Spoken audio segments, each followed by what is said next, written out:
हमारे जीवन की छोटी सी सावधानी, थोड़ी सी हमारी जागरूकता हमको बहुत सारी बीमारी से बचा सकती है। आप इसको सामान्य मत मानिए, बीमारियां कहीं आसमान से नहीं आती हैं, कहीं से नहीं टपकती है। देखिए, रोग के कारण में मॉडर्न सिस्टम भी ऐसा मानता है, हेरिडिटी में कुछ बीमारियां होती हैं, उसको छोड़ दिया जाए, वो उसको हमारे वंशानुगत या हमारे कर्मफल जन्य व्याधियां मानी गई है। आयुर्वेद में भी उसकी गणना है, परंतु यदि उनको छोड़ दें तो आप देखिए कि बीमारी क्यों आती है। कहीं ना कहीं हम या तो हम आहार में ऐसा कुछ लेते हैं, मुख्य तो आहार से लेते हैं, उससे बीमार होते हैं। दूसरा, हमारे कुछ हम आंखों से गलत देखते हैं, उधर से भी बीमारी आती है, कहीं कानों से भी आती है, कहीं मुंह से कुछ कर लेते हैं, उससे उधर से भी आ जाती हैं। तो ये जो हमारी इंद्रियां हैं ना, पांचों इंद्रियां, इधर से जो हम अपने अंदर ले लेते हैं ना, वही सब हमारा सब कुछ का कारण वही है। हमारे ज्ञानेंद्रियों से हमने ज्ञान की जगह अज्ञान को भर लिया, उस अज्ञान ने ही फिर हमको मानसिक रूप से भी भटकाता है, शारीरिक रूप से भी भटकाता है, देह के रूप में भी वो चीजें हमको वो भटकाती है चीजें। तो हमको ये समझना है कि कम से कम हम देखिए, आज जितने भी दुनिया में बीमारियां हैं, मनोगत बीमारियां भी बहुत भयानक हैं। अमेरिका जैसे देशों में जो एक रिसर्च हम लोग देख रहे थे, पढ़ रहे थे, हर चौथा व्यक्ति मानसिक रोग से ग्रसित है। भारतवर्ष में तो मुझको लगता है कि कोई मुश्किल से बचा हुआ होगा। तो ये भयानक हो रहा है, क्या करें हम इसके लिए? तो उसका मानसिक रोगों की चिकित्सा वो गोली टैबलेट नहीं है। वहां तो मानसिक यदि रोग की चिकित्सा की बात की जाए मॉडर्न सिस्टम में, या तो मन को थोड़ा सा शिथिल करने की दवाई देते तो आदमी सोया पड़ा रहेगा, शिथिल को थोड़ा एक्टिव करेंगे तो और एग्रेसिव हो जाएगा, पर मन को ठीक तो नहीं रखा जा सकेगा, क्योंकि जो विचार से मन ठीक होता है वो औषधि से कभी मन ठीक नहीं होगा। तो इसके लिए हम क्या करें? तो जो आप लोग सत्संग लाभ लेते हो, आप स्वाध्याय करते हो, आप अपनी जो संस्कृति, परंपराएं, मूल्य, उपासना, साधना, सब उसके लिए है। हम उसको करते रहें, पर उसको कर करके उसका फल क्या है? आप कहें कि जी हम तो बहुत पूजा करते हैं, बहुत पाठ करते हैं, हम तो बहुत आध्यात्मिक हैं, बहुत धार्मिक हैं। उसका परिणाम क्या है? उसका फल यह है कि आपकी जीवन की जो प्रतिकूलताएं हैं उसमें आप कितने सहज हैं। आपके मैपिंग का जो आपको हमने मापना हो, वो पैरामीटर्स वो यही है कि यदि हम आध्यात्मिक हैं, यदि हम वास्तव में हम अपने आप को धर्म में निष्ठा रखने वाले हम अपने आप को मानते हैं, तो उसका फल यही है कि वह ईश्वर विश्वासी होता है। ईश्वर विश्वासी होने से आदमी विपत्ति में भी विचलित नहीं होता है। तो विचलित नहीं होगा तो कटु नहीं बोलेगा, विचलित नहीं होगा तो इस तरह की कोई हरकत नहीं करेगा। तो इसको भी हमको समझना है। तो इन इंद्रियों के द्वारा ही हमारे शरीर पर उसका प्रभाव होता है, उस प्रभाव से ही हम सुखी दुखी भी वहीं से होते हैं, स्वस्थ और रुग्ण भी वहीं से होते हैं। तो उसको हमको रोकना है। तो ये छोटी छोटी चीजें हमको बहुत मददगार हो सकती हैं, और इनको घर में आप यदि इनको लगाते हैं तो घर के अंदर भी इससे सुख, शांति और स्वास्थ्य का वातावरण की वृद्धि हो सकती है। इसलिए हमको इनको समझना बहुत ज़रूरी है। और आजकल फैशन हमने देखा कि भोजन के बाद हर कोई आइसक्रीम खाता है।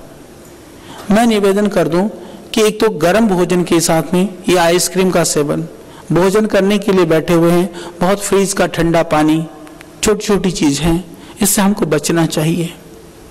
क्योंकि जो ठंडा और गर्म लेने से तुरंत उसका जो असर है वो आपके दांतों पर भी होगा, वो आपके गले पर भी होगा और आपके शरीर पर भी होगा। इससे बचिए, बच्चों को भी बचाइए, घर में भी समझाइए, बेटा ये एकदम गर्म चीज़ खाते, ठंडी चीज़ नहीं खाना है। आपको आइसक्रीम खाने का मन है, एक तो जो रात को शादी विवाह में, पार्टी में मैंने देखा, और यहाँ भी सर्दी में भी मैं देखा कभी आइसक्रीम, रात को ठंड है और फिर भी आइसक्रीम खा रहे हैं। तो वैसे ही ठंड है, और कुछ तो कहते हैं आइसक्रीम में तासीर ना गर्म होता है। मैंने कहा जी धन्य हो तुम, क्योंकि हमारी प्रवृत्ति ऐसी, हमारी विकृतियां भी हैं। क्योंकि हमारे समाज में ना हमको हमारी आदत ऐसी पड़ी हुई है, जिसको भांग पीनी हो तो वो क्या कहेंगे कि भोले भी तो पिया करता था। अरे भाई, तुमको विकृत होना है, तुमको बिगड़ना है, तुम अपने आप को नशा से जोड़ रहे हो, उसमें भी हम अपनी परंपरा को कलंकित करके जोड़ रहे हैं। ये बहुत एक दुख, या मैं कहूँ कि संस्कृति के नाम पर हम सबके लिए बहुत कलंक की बात है। तो मैं तो कई बार कहता भी, मैंने कहा भांग पिया करता था भोले, तेरे बापू ने देखा था क्या? हाँ, हमारे अब बताओ, कोई कहते हैं अच्छा भगवान कृष्ण की बात आते ही, अरे जो निकम्मा हो, चरित्रहीन हो, वो कहेगा जी भगवान ने, कृष्ण की भी तो कोई कोई जौरानियां थी। अरे तुमको उनके आदर्श, उनके मूल्य, भगवान कृष्ण तो ऐसा योगी था, उसने जो है ना अपने पुत्र पैदा करने से पहले भी रुक्मिणी को कहा था कि शादी के बाद हम 12 साल तक ब्रह्मचर्य का पालन करेंगे। वो थे भगवान कृष्ण, ऐसे योगी थे उच्च कोटि के। हमको समझना होगा, उस गहरे को जानना होगा। हमने अपनी कमजोरियों के लिए, होता क्या है कि जितने भी हम काम करते हैं, हमारी मनुष्य की कमजोरी है, प्रवृत्ति। मैं देखता हूं कभी कभी हमको भी लगता है वो चीजें करते रहते हैं। सिर्फ हम दुनिया को कहने के लिए बात नहीं कहते हैं, क्योंकि हम कुछ काम कर रहे होते हैं ना, यदि कोई मना कर दे कि जो तू कर रहा ठीक नहीं है, तो कुछ चीजों में तो हम स्वीकार कर लें, पर अधिकांशतः चीजों में हम स्वीकार नहीं करते हैं, क्योंकि हमको लगता है हम गलत कैसे हो सकते हैं। एक इस विषय में कहा जाता है कि बोले पहले ये भारतवर्ष के अंदर में एक रिसर्च हुआ, या आज भी कर लो, तो हर व्यक्ति से पूछो तो 2 चीज प्रायः देखने में आती है। जो प्रतिकूलताएं हैं ना, जो परेशानी है, जो मुसीबत है, हर आदमी को अपनी वाली ज्यादा लगती है। देखो उसके पास तो ये चीज है, ये भी है, ऐसा भी है, और अपना दिखता नहीं है कि तेरे पास ये भी है, ये भी है, जो नहीं है ये नहीं है, ये नहीं है, ये नहीं है, ये भी नहीं है। ना होने वाला अपना दिखता है, होने वाला दूसरे का दिखता है। एक तो ये, और दूसरी चीज है बुद्धि अपनी दिखती है। जो मेरी सोच, मेरी जो बुद्धि है वो वहां मेरी ज्यादा लगती है, और बाकी चीजों में वो दूसरे की ज्यादा लगती है। तो हमको इस प्रवृत्ति से भी हमको निकलना है धीरे धीरे। इस तरह से प्रवृत्तियों से निकलेंगे तो हमारे जो मनोवेग, जो मनोगत जो आवेग हैं, उद्वेग हैं, जो विकृत भाव हैं, उनसे हम बचेंगे। तो संस्कृति के नाम पर, परंपरा के नाम पर, अपने स्वभावगत जो हमारी आदतें हैं, हमारा अहंकार है, उसकी वजह से, उसके कारण से जहां कहीं भी हम विकृति से हमको प्रभावित होने की या विकृति में जाने की संभावनाएं हैं, उनसे हमको बचना चाहिए। तो इसलिए मैंने आहार के विषय में आपको थोड़ा बताया। तो ये जो ठंडा आइसक्रीम के साथ जो भोजन के बाद तुरंत ना खा करके, भोजन करने के बाद थोड़ा सा रुक करके उसको लिया जा सकता है। परंतु यहाँ जैसे वातावरण में सर्दी का वातावरण है, सर्दी का मौसम है, तो रात्रि में नहीं लेना चाहिए। रात्रि में तो हमने देखा कभी ठीक है, बहुत गर्मी का मौसम है, ज्यादा फर्क नहीं पड़ता है, परंतु सामान्यतया रात्रि में यदि आप सलाद भी खा लेते हैं, मूली, खीरा, ये सब चीज यदि आप रात को भी लेते हैं, तो वह भी वो कफ को बनाता है। आप प्रयोग करके देखना इस चीज को। जिनको कफ हो थोड़ा सा, तो आप रात को सलाद खा लेना, आप कफ को ज्यादा बनता हुआ आपको दिखेगा। किसी डॉक्टर के पास या मेरे बातों को आपको स्वीकार करने की आवश्यकता नहीं, आप प्रैक्टिकल करिए। जिनको अर्थराइटिस हो, कच्चा अन्न आप रात को खा लो, रात को देखना दर्द ना बढ़ा मिले तो मुझे बताना। तो ये प्रभाव शरीर में अपने आप दिखता है। इन चीजों से हम बचें तो हम बीमारियों से बच सकते हैं। तो सलाद वगैरह कच्ची चीजें, इनको रात्रि को न लें तो ज्यादा अच्छा है। इसी तरह से एक जो छोटी सी बात है वो, क्योंकि पश्चिम उत्तर प्रदेश में और देश में कई जगह पर होता है, इस बहुत सारे पथ्य अपथ्य का हमको पता है, विरुद्ध आहार को हमको पता है, परंतु एक चीज का हमको पता नहीं है, वो यह है कि जो उड़द की दाल बनी हुई हो तो उड़द के साथ मूली नहीं खानी चाहिए, क्योंकि वो उसके ये बिल्कुल प्रकृति विरुद्ध होने से। और यहाँ पर क्योंकि उड़द की दाल भी हम मूली के सलाद भी खा लेते हैं, मूली वैसे भी खा लेते हैं, तो ये एक बहुत बचने की हमको आवश्यकता है। और आजकल कई बार हमने देखा कि ये केला को दस्त के लिए अवरुद्ध करता है, यदि मट्ठे के साथ लेने से भी वो लाभकारी उस रूप में होता है। परंतु कुछ द्रव्य ऐसे भी हैं, जैसे केला और मट्ठा है, किसी को दस्त लग रहा है तो हम केला खाने के लिए भी बोलते हैं, छाछ पीने के लिए भी बोलते हैं, पर छाछ और केले को जो लस्सी है, मट्ठा है, तक्र है, छाछ है, अलग अलग जगह पर हम अलग अलग नामों से जानते हैं, तो उसको जो है उसको केले के साथ मिला करके नहीं लेना चाहिए। मट्ठा पी करके आप केला खा लो, केला खा करके आप मट्ठा पी लो, परंतु आप मट्ठे के साथ मिला करके, जैसे वो बनाना शेक टाइप बनाते हैं ना, ऐसा बना करके कभी नहीं लेना चाहिए। और दूध में भी नहीं लेना चाहिए इस तरह से।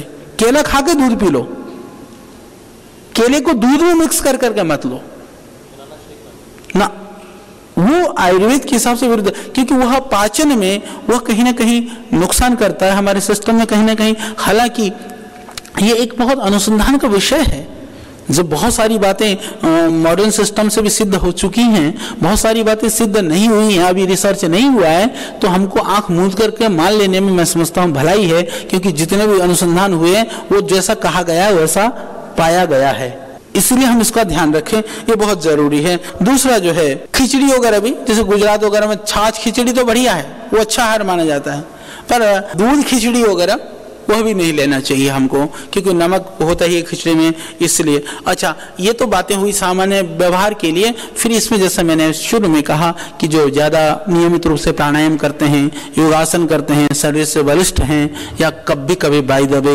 विरुद्ध आहार हुआ, या कुछ प्रकृति से ही वहां पर इस तरह का भोजन किया जाता है, उनको थोड़ा सा उस दोष का कम प्रभाव होता है, परंतु प्रभाव होने की संभावना फिर भी रहती है, इसलिए हम जितना बचेंगे तो उतना अच्छा है। तो ये तो हुआ जिसको हमको जिसके साथ नहीं लेना चाहिए, हमको किसके साथ क्या नहीं खाना चाहिए, पर ऐसा भी तो होता होगा कि किसके साथ क्या खाना चाहिए। ये तो हुआ विरुद्ध आहार। अब हम बात करेंगे जिसको कहते हैं हितकारी संयोग, हितकारी आहार। जैसे उड़द के साथ में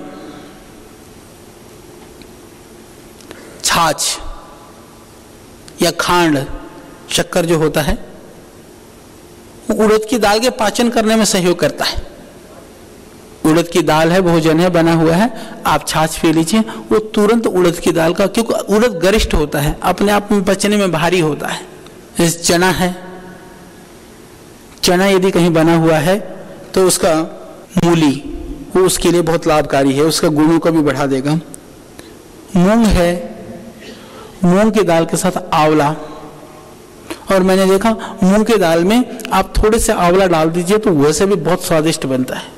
अरहर के साथ में जो अरहर की दाल होती है, कांजी, कांजी जिसको बोलते हैं ना, वो विनेगर, अरहर के साथ में वो बहुत अच्छा है। जैसे मक्का है, मक्की के साथ अजवाइन जैसे वो हितकारी है। मक्का जैसे मक्के की रोटी वगैरह भी खाते हैं तो जितने भी, और खिचड़ी के लिए लाभकारी माना गया सेंधा नमक, इसलिए जब भी खिचड़ी बना लें नॉर्मल नमक की जगह सेंधा नमक डाल दीजिए। और घी के साथ यदि जैसे भोजन में घी डाला हुआ हो, ज्यादा घी हो, उसके लिए, उसको गुणों को बढ़ाने के लिए, या घी का कोई थोड़ा स्थूलता कम करने के लिए नींबू उसके लिए लाभकारी है। घी के साथ नींबू का रस, और आम के साथ सबको पता है पर मैं बता देता हूं, दूध बहुत लाभकारी है। पका हुआ जो आम होता है ना, तो आम रस में दूध मिला करके या आम खा करके दूध पीने से उसकी गुणों की खूब वृद्धि होती है।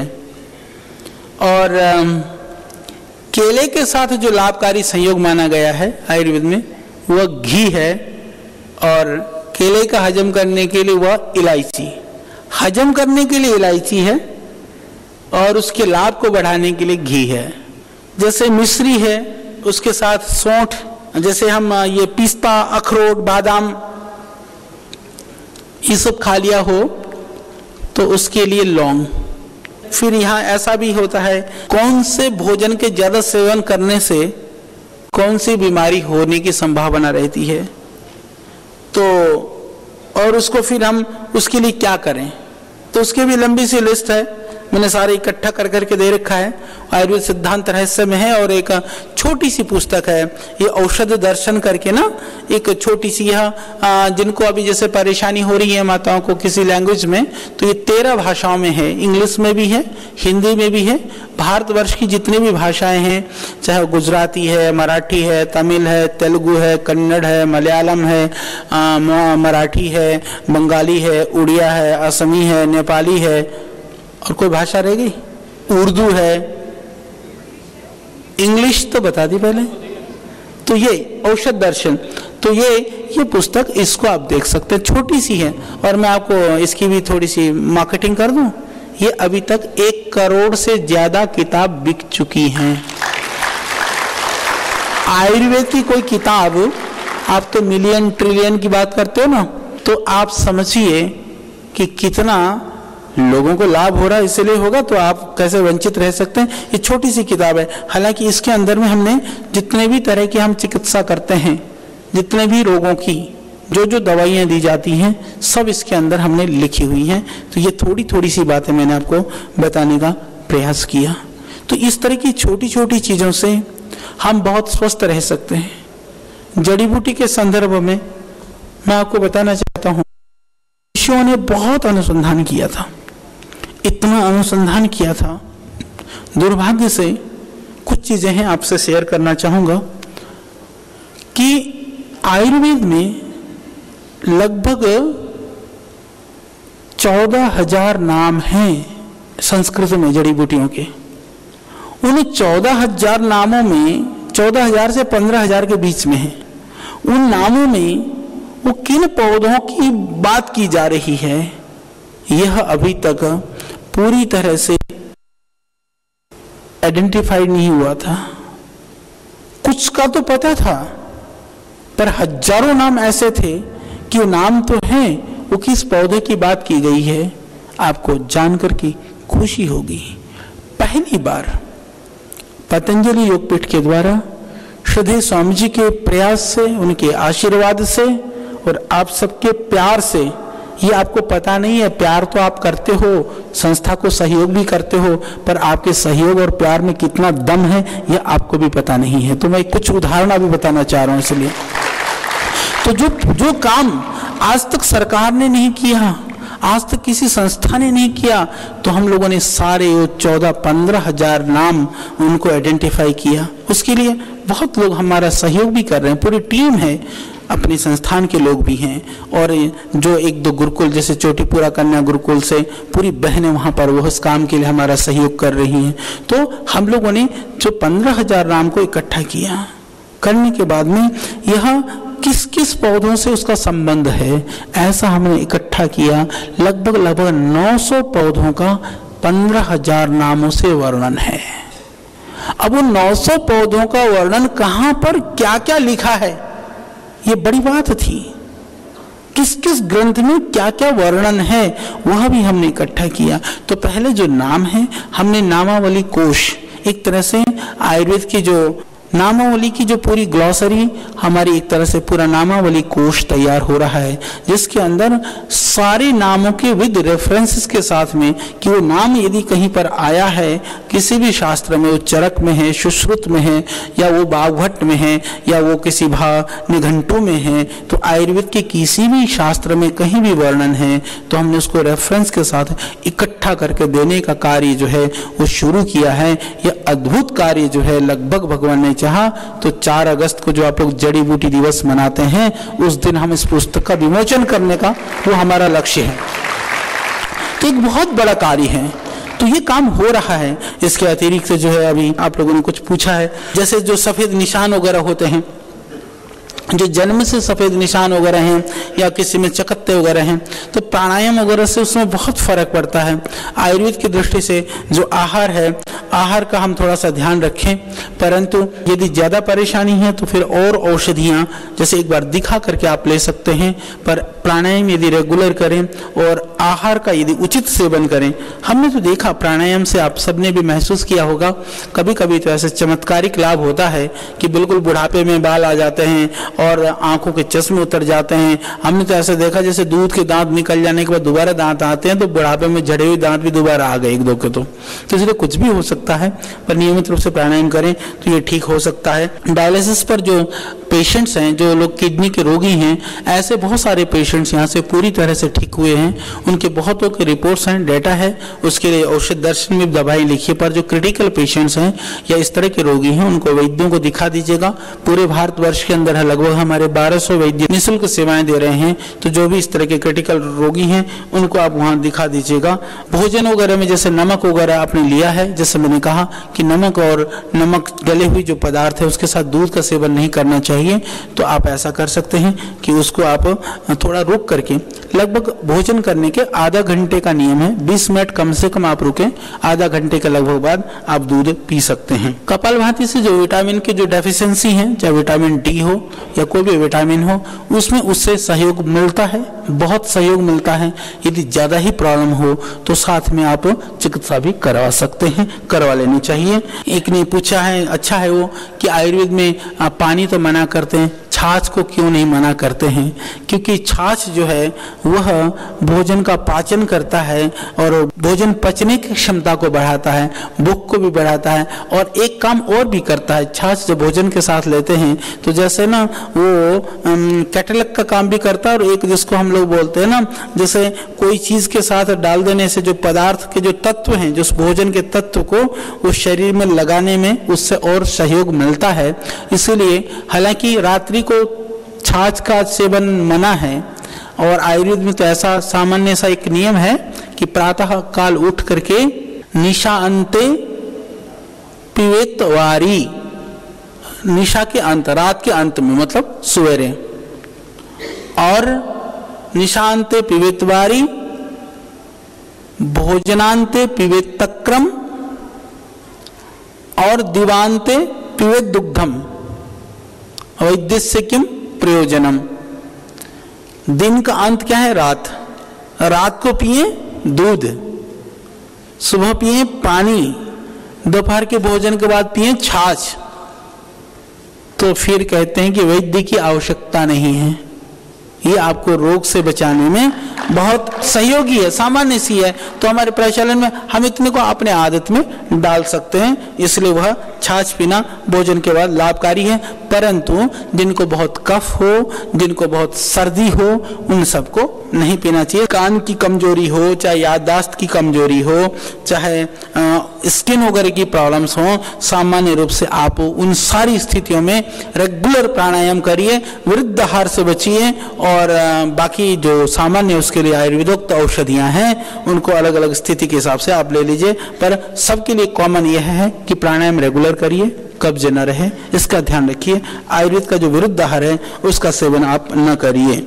जो गॉल ब्लैडर में जो स्टोन्स हैं, हमने ऐसा देखा है कि जो उसके लिए आयुर्वेद में, हालांकि क्योंकि उसमें इस तरह की जगह कम होती है, नहीं होती है कि वो डिजोल्व होकर के बाहर निकले, पर प्राणायाम करने से हमने देखा साइज कम होता है, प्राणायाम करने से हमने देखा वो ठीक भी हो जाता है। बहुत सारे पेशेंट्स के ऐसे रिपोर्ट्स हमारे पास हैं। और आयुर्वेद में एक पत्थरचट्टा पौधा होता है, आप नर्सरी में भी यहाँ पर होगा, यदि 2-3 पत्ते डेली लेते हैं तो उससे भी उसमें फर्क पड़ता है। प्राणायाम करने पर कभी कभी श्रद्धेय स्वामी जी बार बार आपको कहते हैं कि जब आप प्राणायाम करते हैं, प्राणायाम देखिए स्वस्थ व्यक्ति के लिए आप जितना सामर्थ्य हो आप कर सकते हैं, पर जो थोड़े से पहले से कमजोर हैं या शरीर में आपको कोई बीमारी है या कोई परेशानी है, तो उस स्थिति में आपको वॉमिटिंग सेंसेशन होता है या आपको बैकएक फील होता है या शरीर में दर्द रहता है, तो शुरू में 1-2-4 दिन में आप पहलवान बनने की ना सोचें।